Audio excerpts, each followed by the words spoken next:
Ipagbabawal na sa mga simbahan sa Davao City ang pagdadala ng backpack at malalaking bagay sa mga simbahan.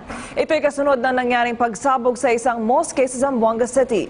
Hiling naman ng lokal na pamahalaan ang kooperasyon ng mga residente sa bagong polisiya sa simbahan. May report si Julius Pacot ng PTV Davao.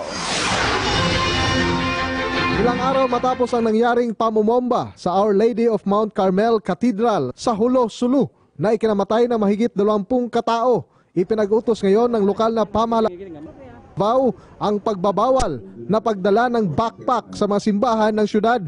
Ayon kay Public Safety and Security Command Center o PSSCC Head Benito De Leon, na mismong si Davao City Mayor Sara Duterte ang gumawa sa nasabing kautusan. Dahil dito, binisita ng mga opisyal ng Task Force Davao ang mga lider ng mga simbahan ng lungsod, partikular na si Catholic Bishop Conference of the Philippines President at Davao Archbishop Romulo Valles upang ipaalam ang nasabing polisiya.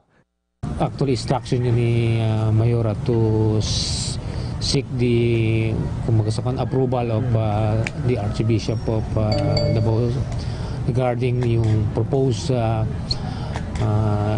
security measures ng bilang pagtugon sa nasabing polisiya, nagpalabas agad ng kautusan si Archbishop Valles na iwasan muna ang magdala ng backpack at mga malalaking bagay kapag pumunta sa mga simbahan.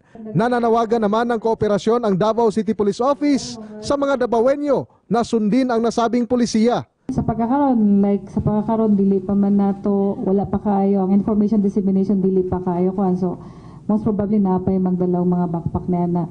So, in the event nga na yung magdalaw backpack, subject to yun sila sa thorough inspection. Pabor naman ang mga Davaoenyo sa pagbabawal ng backpack sa mga simbahan ng lungsod. Tama yan para maging safe ang mga tao sa loob ng simbahan.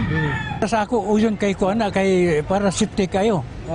Kay wala kay balo kanauban dalag backpack yan na ay anomalya. Uyon kay kuana nga walay dalhong backpack. Kaya nga naman Para safety kay wala ka balo unsay sulod silang backpack. Ang no backpack policy, isa sa mga security measures na ipinapatupad sa syudad kung may mga malalaking event katulad ng Araw ng Davao at Kadayawan Festival. Mula dito sa Davao City, Julius Pacot para sa Bayan.